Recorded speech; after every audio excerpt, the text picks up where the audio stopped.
The solution to the problem in the north is to do what has been done in Somalia. I think that's the best practice we can get, is what has happened in Somalia. The role of communities in the fight against terror.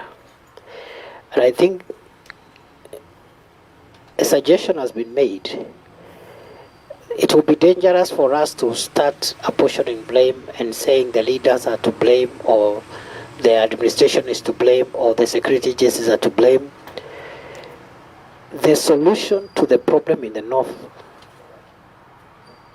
is to do what has been done in Somalia.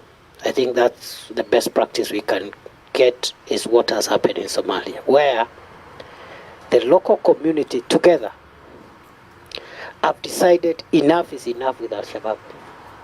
So the communities have organized themselves and said, can government come and help us organize ourselves to fight Al-Shabab? So the fight against Al-Shabab in Somalia is being led by communities with the support of government.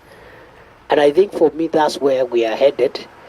And already we are getting very positive feedback from leadership of all cadres from that area, that the communities are ready to assist government tackle the Al-Shabaab problem, because you cannot have a police officer guarding every homestead and guarding every citizen. It's not even feasible.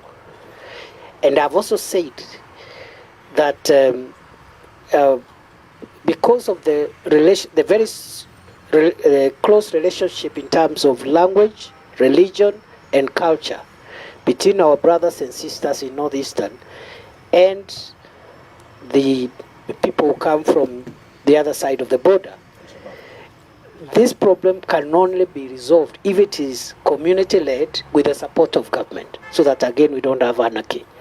And if we try that, I think we'll achieve a lot of progress.